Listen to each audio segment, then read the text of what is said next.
The Shirei Hamaalot are so utterly beautiful, and they are so utterly exactly what they are, because the English translations will usually say a song of ascents. Have you ever noticed in English translations that it says a song of ascents, rising, going up?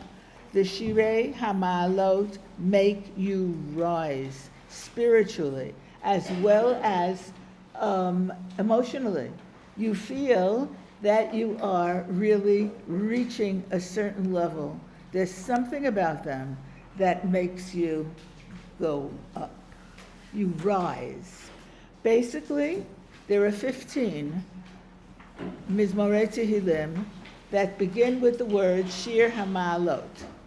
Actually, technically, there are 14 of them that start Shir Hamaalot, whereas one starts Shir Lamaalot. And when we get to it, we'll talk about that one unique Mizmor that starts Shir La, a song to the Ma'alot. What does the word Ma'alot mean? Ma'alot? Steps. The simplest, right? The simplest translation would be, Ma'alot would be steps. Steps you can go up, steps you can go down, right? These 15 Shirei Hamaalot appear together. They're in a group. They're not scattered. All of the 15 are together in a group from Perek Kuf Chaf 120 through Perek Kuf Lamed Dalid 134. So you have those 15, and they form an incredible literary unit. They really are a unit. Though only 4 begin Shir Hamaalot LeDavid, and 1 begins Shir Hamaalot LeShlomo, and the others do not have any person mentioned. Nevertheless, all 15 are attributed by Chazal to David HaMelech. David HaMelech wrote these Shir Hamaalot. We will see that it is mentioned several times. And as a unit, they are filled. They are filled with mentions of Yerushalayim, of the Beit HaMikdash, the Avodah in the Beit HaMikdash, or the lack of Avodah in the Beit HaMikdash. The motif or theme that goes through all 15 prakim is Hashgacha. Hashgacha. HaKadosh Baruch Hu is always there for Am Yisrael. There's a special relationship between HaKadosh Baruch Hu and Am Yisrael. We call it providence, or HaKadosh Baruch Hu's presence, watching Am Yisrael. That theme is throughout. It would seem that there is a minhag, an important minhag, of reciting these 15 Shirei Ma'alot on Shabbat. And it's mentioned as early as the 14th century by the Abu Draham, who was a Sephardi commentary on davening, on tefillah, and he mentions that 14th century, he mentions that it is already a minhag to recite the Shirei Hamaalot on Shabbat. And Slicha? Can you repeat the numbers in English again of the 15? Which numbers? 121. Oh, where they are, 120, sorry, I didn't hear. 120 to 134. Sorry. 120 to 134. Depending on the nusach today, what your nusach is, then either the Shirei Hamaalot, all or part of them are said during the Psukei de Zimra on Shabbat or on the Chagim, or also the Minhag says during the Mincha, or between Mincha and Ma'ariv. Basically, individual phrases of the Shirei Hamaalot have been put to music. We know the songs. We sing them all the time. They're very familiar to us. We don't always place them where they belong, but we sure know the songs. Can you imagine anything more familiar than Hine Matov U'Manaim Shevet Achim Gam Yachad? That probably has at least 15 different tunes that we all knew since we were children, right? Some of them, there's certainly, we know that one of them is recited before the Birkat HaMazon on Shabbat, right? B'shuv Hashem et Shivat Zion Hayinu K'chomim, right? That's on every Shabbat. Basically, at times of trouble, we automatically turn to Mima Makim, which is Shir Hamaalot, Mima Makim Karaticha Hashem. And of course, too, Mima Makim is 130, and 121, Esa Einai El Heharim Me'ayin Yavoin Ezri. I lift my eyes to the hills. From where does my help come? Probably one of the most beautiful tunes, one of the most beautiful Tehillim, one of the most meaningful Tehillim. So very familiar. They are so well known. They are literally part either of our singing or part of our life. They're part of us, these Tehillim.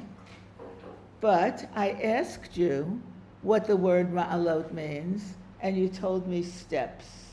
So where do we get this title for these Shirei Ma'alot? And I apologize to you if this is familiar to you, but I find it so fascinating. I absolutely love it. And so even for myself, I review it.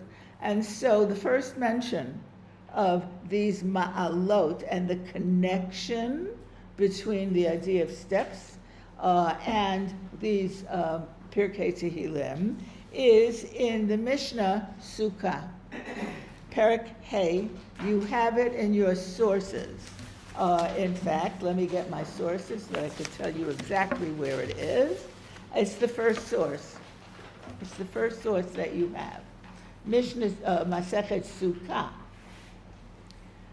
And the Mishnah tells us, the Mishnah, it's the Mishnah Sukkot, right? It's talking about the Simchat Beit HaShoeva, which was one of the most joyful celebrations that took place in the Beit HaMikdash during Chol HaMoed Sukkot.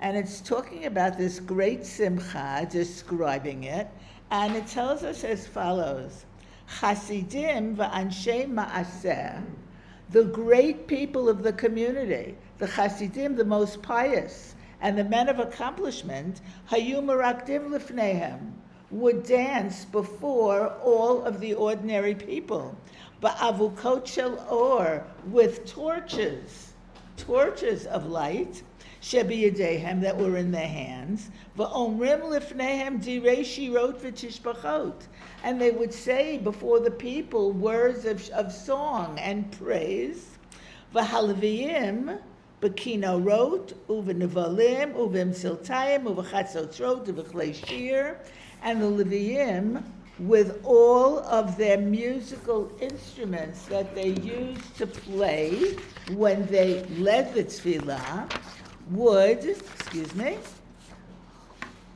below mispar, without any number. In other words, Leviyim all over the place would be standing al chamesh esrei ma'alot, on the 15 steps in the Beit HaMikdash, Hayordot me'ezrat Yisrael le'ezrat Nashim. There were 15 steps in the Beit HaMikdash that would go down. Here it says in the Mishnah, go down. I always think of going up. You know, if you go to the Ezrat Nashim, you would go up 15 steps to Ezrat Yisrael. If you were in Ezrat Yisrael, it was 15 steps down. But think in terms of the fact that the Beit HaMikdash was built in a way that you were looking up, you were advancing upward. And there were 15 steps that would go down from the Ezrat Yisrael to the Ezrat Nashim, Kineged 15 Shirei Hamaalot Shebetehillim. that were 15. Why were they 15, says the Mishnah? Because they reflected the 15 chapters of Shirei Hamaalot. Wait a minute, I still don't get it, but okay, we have a little bit now. 15 chapters of Shirei Hamaalot and Tehillim, she'aleihem Leviyim omdim b'chlei shir v'omrim shira. The Leviyim would stand on these steps when they were reciting these 15 Shirei Hamaalot. They would stand on the steps, and we will see not only would they stand on the steps, but after a while they would go up a step after one Tehillim. They would go up another step after another Tehillim. Think about it. They would go up. Actually, the Radak gives a wonderful explanation. He gives 4 reasons for the Shirei Hamaalot being so called. The Radak, it was a 12th century commentary on Nevi'im. 12th century commentary on Nevi'im, who basically makes it so clear that I wanted to show you the Mishnah because that's a much earlier source, but then instead of going to the other sources, we're going to take the Radak. And you have it on your page. And basically, the Radak teaches us as follows. A, what we just learned. Shirei Hamaalot, by the way, this is his commentary on the first line of the first of the Shirei Hamaalot. So in 120, in the typical Mikraot Gedolot, you can have this commentary of the Radak. Eile Shirei Hamaalot, these Shirei Hamaalot, Hem 15, there are 15. V'amru, and our rabbi said in the Gemara Sukkah, Ki hayu omrim otam haLeviyim b'chamesh esrei madregot shehayu b'har habayit. The Leviyim would be saying it on the 15 steps on Har HaBayit when they stood in the Beit HaMikdash. Bein Ezrat Yisrael Ezrat Nashim, between the section for Yisrael, for the men, and the Ezrat Nashim. Shechayu olim bahem Ezrat Nashim leEzrat Yisrael. You would go up if you were going from the Ezrat Nashim to Ezrat Yisrael. Va'omrim shir echad b'ma'ala achat. And they would say one of these shirim, one of these mizmorim on each step. V'razal, Rabbeinu Zichronam Livracha, our rabbis, said further in the Gemara Sukkah, but we're taking it in Radak, it's simpler. They darshu, they explained more, va'amru, and they said in Nun Gimel, Hani 15 ma'alot keneged mi Amram David, and they ask a very intelligent question. Why did David compose these 15 Shirei Tehillim and actually have the Beit HaMikdash? Remember, David planned the whole Beit HaMikdash. He had gotten the instructions from Shmuel Hanavi, and he was leaving everything, doing as much as he could. We need to remember this for his son Shlomo. Remember, David was not permitted to build the Beit HaMikdash, but he was told by the Navi, your son Shlomo is going to build the Beit HaMikdash, and David was so anxious that he prepared. He prepared as much as he possibly could. And so again, the Gemara is saying, so what's this business with the 15 steps, and why did David indeed compose 15 Mizmorei Tehillim to correspond with them? And so there's a very interesting Gemara.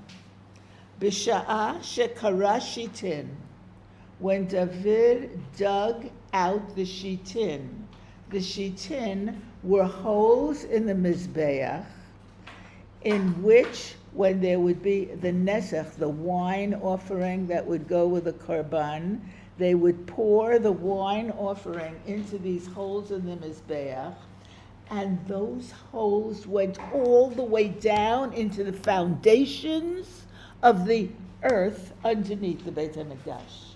They were all the way down. So at the time that David was preparing, he was digging, I couldn't remember the word, he was digging out these shitin, perush, the meaning being Yisodot LeBeit HaMikdash, the foundations of the Beit HaMikdash, Allah HaTahom. Suddenly, when David dug into the ground under the place that the Beit HaMikdash would be built, the waters, the primeval waters, rose up. Upachadu sheyatzif yishtov kol ha'olam. And there was a fear that the water would come up and just spread, just go over the entire world and inundate the world. Katav Achitophel. Remember Achitophel? Achitophel is one of the advisors of David who turned out not to be the biggest tzaddik in the world. He was the grandfather of Bathsheba. He did indeed throw his lot in with Absalom when Absalom rebelled against his father David. So this Achitophel at this point is trying to help David, we think. We're not ever sure about him. So he took Katav Achitophel Shem HaMeforash. He wrote the ineffable name of Hashem that we do not know how to pronounce. V'notno batahom, and he threw it into the depths of the waters that were rising. V'yorad hatahom sheish esrei alfei amah, and the depths went down 16,000 amah. In other words, the name of Hashem, when he threw it into the depths, the waters immediately receded and went all the way down. Amru, the people said, this is not good either.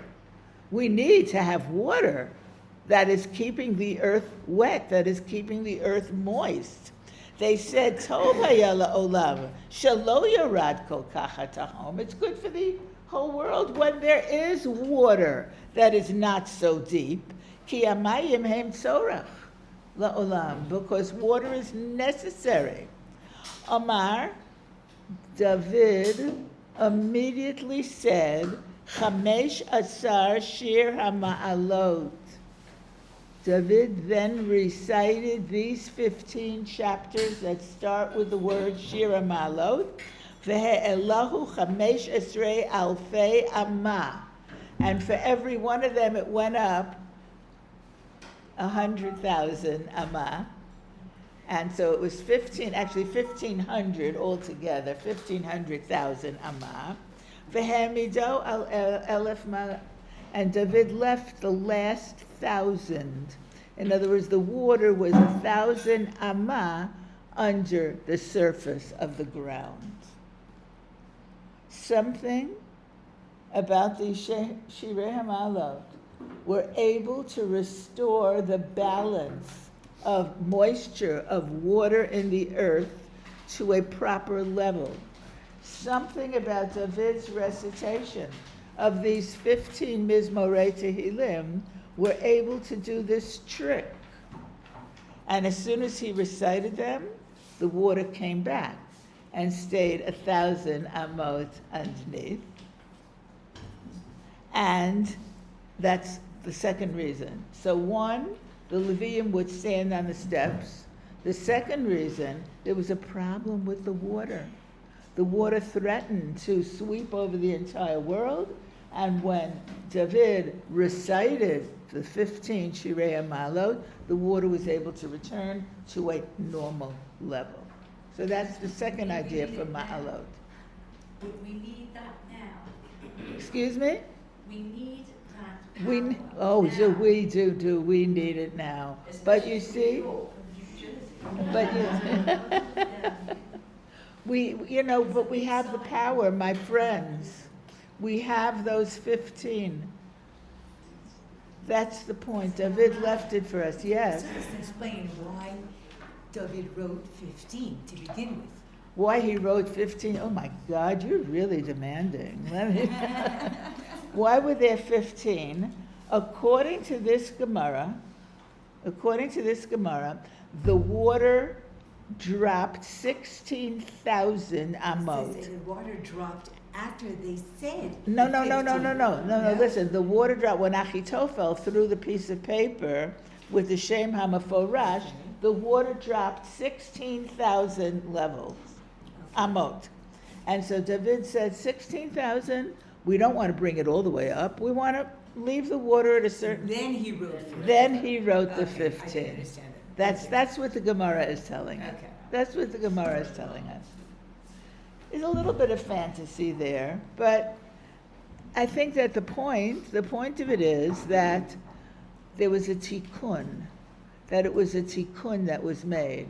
There was a correction of a problem, that these 15 Shirei Hamaalot are a correction of a problem that was obvious in the world. Then we have a few more reasons. Rav Saja Gaon Zal, you have all of this. Hi. I was supposed to teach later. Yes, my fault. The crazy schedule of my household. So Rav Saja Gaon Zal, Piresh Shir Hamaalot, Rav Saja Gaon explained the Shirei Hamaalot, Shehayu ne'emarim hashirim ha'ele b'tzik boret kol ma'od, that these 15 songs would be said in a very loud voice.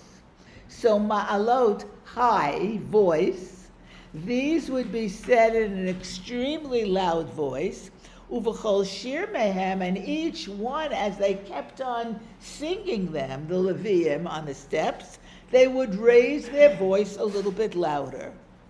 So that's another reason. They were said in a very loud voice, these 15, because there was something about them. The point of everything that we're saying is that there's something about these Shirei Ma'alot. And then there's one more, V'yesh lefaresh od ki perush ha'ma'alot, and there's one more explanation that we can give, that the meaning of the Ma'alot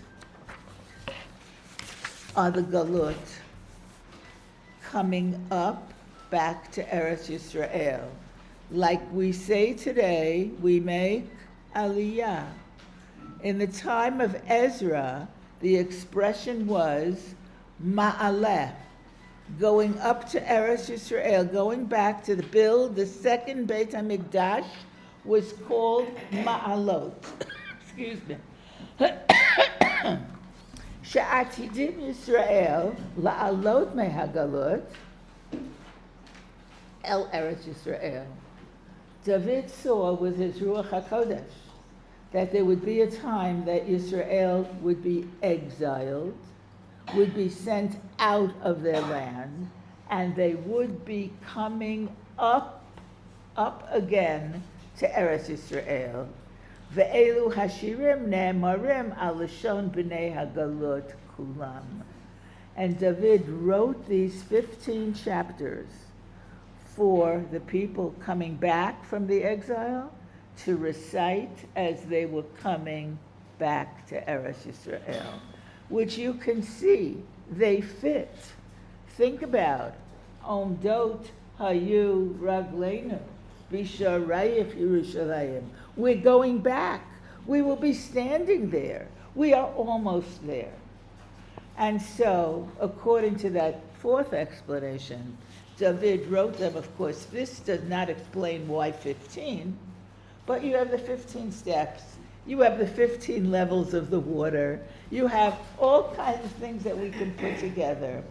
You know what? The point of that Perush of the Radak, reflecting all of our great commentaries, is there is something very special, very enlightening, very uplifting about these 15 Shirei Hamaalot. Rav Shimshon Raphael Hirsch does one more explanation, a more spiritual idea, because he's talking about a person's spiritual level, and he says, If you feel that you are at a low ebb, that you are at a low level, recite the Shirei Hamaalot and they will lift your spiritual level. We call, pray, and sing to HaKadosh Baruch Hu to lift us, or give us the ability to lift ourselves through these 15 beautiful Mizmorim. In the light of all that introduction, and I'll try to watch the time. Yes? Does anybody mention the idea of the Yud and the Hey, the woman and the man, Olam Hazeh, Olam Haba, the connection? No, but that's a very interesting idea. Say it again. I mean, maybe that's why David chose 15 to begin with, this combination. I don't know. Did you, everybody hear that? That was very interesting. Remember this connection between the letters of HaKadosh Baruch Hu's name, the Yud and the Hey, and that adds up to 15, and that certainly comes in. Very, very interesting. Thank you. Between the men and women section, the steps were between the men. But the steps were between, that's exactly, it fits. It's beautiful. Thank you very much. Absolutely the Yud and the Hey, there's no question. So let's take a quick look. We don't have a lot of time, but let's take a quick look at some of the Mizmorim, which are so utterly beautiful, because you see the very first one, that 120, starts, B'tzaratali karati vayaneni. David says, when I have been in trouble, I call to Hashem, and he answers me. David is the master of bitachon. David teaches us how to have bitachon, how to rely on HaKadosh Baruch Hu. And he says he has this feeling that no matter when he calls on Hashem, he answers him. And, of course, he teaches us that Hashem is there all the time, in the very first one. He also complains about the tricks and the lies of all the people around him, and that's in the first parak there, and asks Hashem to save Yisrael, because it's so interesting. It means so much today. He says, Ani Shalom, right? I'm for peace, but everybody around me, all my neighbors, Hema Lemilchama. Hema Lemilchama. Can you imagine David saying these so many thousands of years ago? The second one here, this I have to tell you, the second one is the one, 121, is the one that starts Shir La Ma'alot instead of Ha Ma'alot. And Rashi brings an interesting comment. He says two things. First, a pshat, and then he goes a little bit more deeply. So the simple explanation, he says, hapshat, the simple explanation, kishahayu haLeviyim matchilim la'alot, when the Leviim would start going up on the steps, b'ma'alot, amru shir zeh, af al pi shezeh hashir lo nichtav barishona. This is when they would start, even though it wasn't the first mizmor, but they would say the first mizmor on the bottom step, and only afterwards would they begin going up towards the Ezrat Yisrael. And so therefore, la ma'alot, to the ma'alot, because they are beginning their ascent. And so they said it in this one. However, Shir la ma'alot, says Rashi, remez, b'mizmor sheni, l'ma'alot ha'olot latzadikim la'atid lavo. There's a hint here in this second one of the Shirei Hamaalot for the tzadikim that will have their special staircase straight up to the Kisei HaKavod, straight up to the Kisei HaKavod la'atid lavo, in the future to come, mitachat Eitz HaChaim, which will go underneath the Eitz HaChaim, which will be in the courtyard of the Beit HaMikdash in the future, l'Kisei HaKavod, straight up to the seat of glory of HaKadosh Baruch Hu. Titania, as we learn, b'Sefer b'Sifri, in the Midrash Sifri. Shir Hamaalot Ein Ketiv. It doesn't say Shir Hamaalot. We're not talking about these Ma'alot that are going up in the time of Shlomo, in the time of the first Beit HaMikdash, says Rashi. But we are hinting to the Ma'alot in the future, the third Beit HaMikdash, the time of Mashiach, when there are going to be other Ma'alot for the Tzaddikim, straight up to the Kisei HaKavod. Latid Lavo. It's one of the most beautiful, 121, and we are talking about, I will lift my eyes to the hills, from where will my help come? And of course, the wonderful words, Hinei lo yanum, v'lo yishan, shomer Yisrael. HaKadosh Baruch Hu does not need to sleep and does not need to fall asleep. He is always awake. It leaves one breathless and a bit speechless. We have, of course, the next one, which we mentioned before, Samachti ba'omrim li Beit Hashem nelech. The idea of David, remember that David did not see the Beit HaMikdash, he just prepared for it. And he sees the pilgrims, he sees OUisrael coming to the Beit HaMikdash and speaking to each other as they come in to the city and saying, Omdot, Hayu Ragleinu, our feet are standing, Rechovotayich, our feet are standing in your Rechovot Yerushalayim. And he talks about Yerushalayim being a city that brings the people together because they come for the Regalim. All of OUisrael are together for the Regalim. And he also talks about the fact that all of the leadership, the religious leadership, the Kohanim, the king, all of the leadership was together. Ir shechubra layachdav, a city that brings everybody together. That is Yerushalayim, which, by the way, we are there, my friends, right now. And don't ever forget that that's where we are, because we are standing in that precinct. That is where we are, where we live. The next one is a short Tehillim, but boy, does it pack a punch. Elecha nasati et einai hayoshvi b'shamayim. I lift my eyes to you, you who dwell in the heavens. Hinei ke'einei avadim el yad adonehem. Remember that one? Like the eyes of a servant turn up to their master, and the eyes of a maidservant go to her mistress. So do our eyes turn up to HaKadosh Baruch Hu until he will be gracious to us. Really, we look up to you, HaKadosh Baruch Hu. We know that we are dependent upon you, HaKadosh Baruch Hu.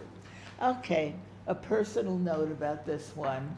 When my son, who is now not a youngster, Baruch Hashem, but when he was a youngster, way back when he was going to Yeshiva High School, a group of his friends and he, one in particular, put music to this, Hinei ke'einei avadim el yad adonehem, and it was gorgeous, and I'll never forget it.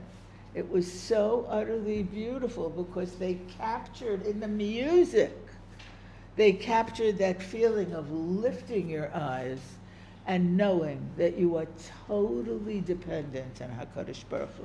So I always have that memory. Are we going to hear a little bit? You know, I wish, I used to have it on tape and I tried to keep it, but with the Aliyah and all the years, and I don't know where it is, but it is someplace in my closet. In one of my closets it is there. And You can probably find it on YouTube. I could probably find it. Do you think so? But it was never published or anything. They were so cute. They were really cute. And I loved that they took those particular words. So we have two more that talk about our dependence on Hashem. Shir Hamaalot LeDavid, and this goes for our present time. This one is so reminiscent of the war that we just almost finished. Maybe we finished, we hope.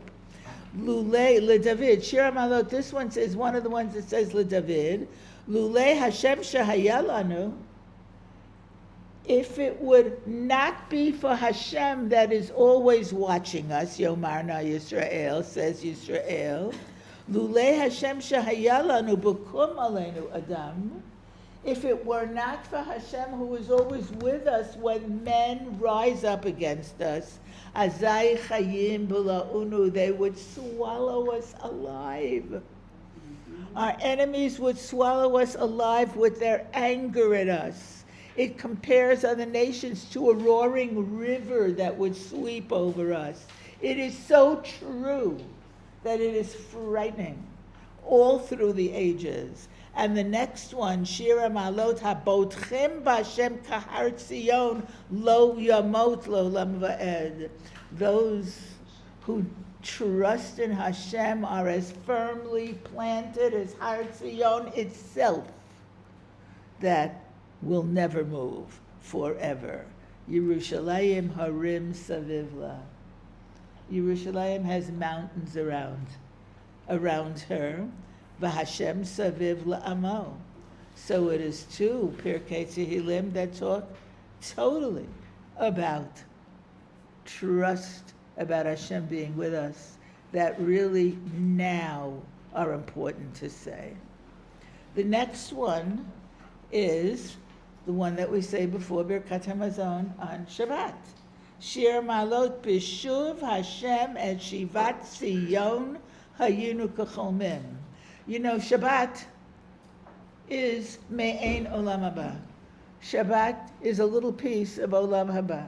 When we celebrate Shabbat, HaKadosh Baruch Hu gives us a little piece of what it will be like in Olam Haba.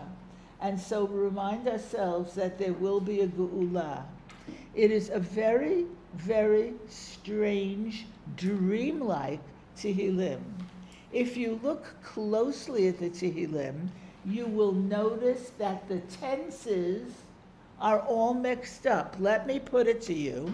Shir Hamaalot, right? B'shuv Hashem et Shivat Zion. B'shuv is present perfect.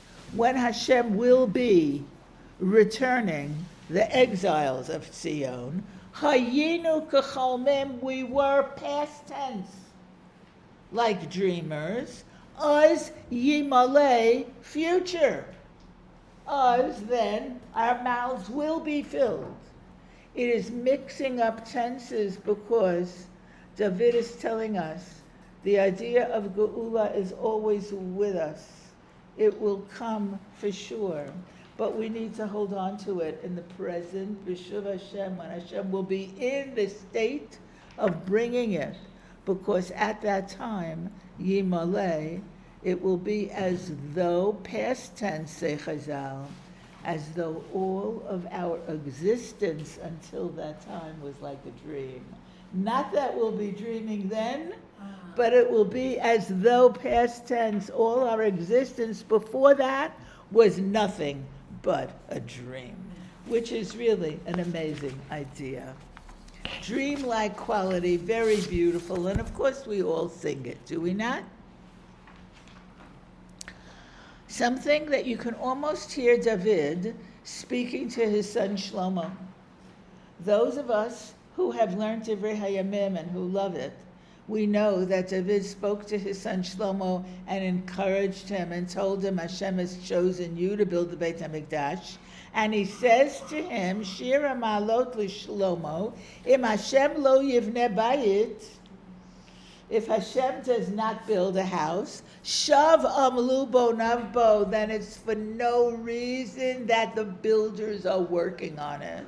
If Hashem does not wish to build this house, it's not going to be built. Hashem wants you, Shlomo, to build this house. Im Hashem lo yishmor ir, shav shoked shomer. If Hashem does not guard a city, then it is for nothing that a shomer is watching the city. So we need to always know, dearest David, telling Shlomo, Hashem has chosen you, be careful when you build the Beit HaMikdash, it must be built according to the specific rules and regulations that were revealed to us. We have a beautiful bracha to a God-fearing person, Ashrei kol yirei Hashem, haholech bidrachav. How fortunate are all those who fear Hashem and walk in their ways. Yigia kapecha ki tochel, ashrecha v'tov lach. When you eat the fruit of your hands, that which you earn for yourself, how fortunate you are and how good it is for you. We have the troubles that OUisrael have undergone throughout history. Rabat tsuraruni mina urai. From my youth, meaning from when I started being a nation, there have been many people who have caused me enmity, who have caused me trouble. We know that. We have gone through troubles throughout history. And of course, mima makim, from the depths, which we say whenever we are in trouble. And the author is begging, David is begging Hashem, im avonot tishmor. HaKadosh Baruch Hu, if you are going to pay attention to our avonot, who could stand? Who is able to stand before you? There is one that on a personal level I love very much because of the imagery. It is Kuf Lamed Aleph 131. It is Shir Hamaalot LeDavid, another one of the ones that start LeDavid. Lo gavali bi, my heart did not swell. Below Ramu Einayin, I didn't look as though I were higher than everybody else. Below halachti bigdolot v'niflaot mimeni. I tried very hard, says David, always to be modest. I tried not to think about my position and make me feel that I was above all other people. But we understand that it was not easy, my friends. It's not easy all the time to allow your modesty to rule you and not let those little feelings inside, that say, come on. Maybe I am better than some of the people, right? So David is saying, but it's not easy. So here is the imagery I love. Im lo shiviti v'domamti nafshi. I was able to even out and quiet my soul, kigamul alei imo, like a child that has been taken off the breast, but he still wants to put his head on his mother's bosom because he knows that all good comes from there. I quiet myself down because I know that all good comes from HaKadosh Baruch Hu. And I quiet my soul from those feelings of ga'ava. I am able to do it like a baby who says, Hashem is with me. I know that my mother is with me, even though there is no longer milk coming from that source. That's the place that all good comes. My friends, it is really late. I don't want to take time, past my time. But what I would want you to do is, we went through almost all of them, the incredible collection of Mizmorim that was sung by the Levium on those 15 steps of the Beit HaMikdash. Imagine, think about it, put it in your mind. Imagine them rising from step to step as they sang. Imagine the voices rising higher and higher and louder with each level. And remember the words that beseech Hashem for all good for his nation Yisrael. And promise us, my friends, that it will happen again. There is going to be a Geula. There will be a third Beit HaMikdash. We have that promise. There will be things that are good for OUIsrael.